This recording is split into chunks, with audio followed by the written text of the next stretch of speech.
coming off a very tough loss at Vanderbilt. I thought we did some good things on the defensive end, and I thought we guarded Vanderbilt very well. Coach Stallings is a great coach, and I thought we hurt ourselves. I think they got 24 points off of our turnovers.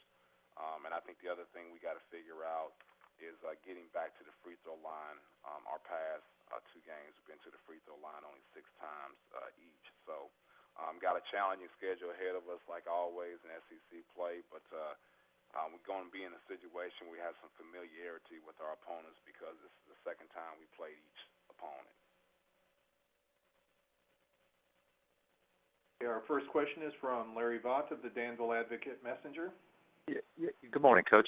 I just wondered if you could maybe talk about maybe the ways your team you feel like has improved since you played at Kentucky before you ready to play them again Saturday. Well, I think one thing that we're trying to figure out as a team, and I think it's always an ongoing process, is who you are individually and who you are as a team, and how do you make, that work.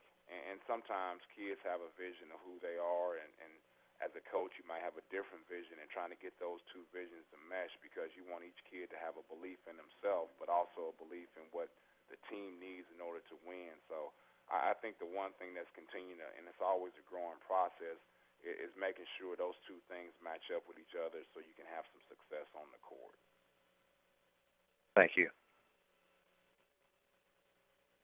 Next up is Bob Holt of the Arkansas Democrat-Gazette. Hey, Coach, how you doing? Good, thank you, Bob. Hey, I was just wondering what your impressions were of Vanderbilt after playing them, and just kind of what they're doing with a short roster.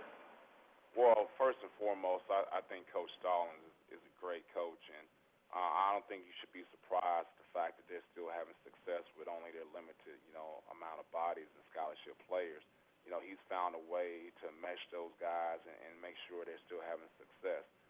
But I think there's always a couple things that stands out. Is one, you have a guy like Rod Odom with his ability to shoot the basketball. When you got a guy that can make shots, you can find ways to put him in isolated situations in order for him to get shots off.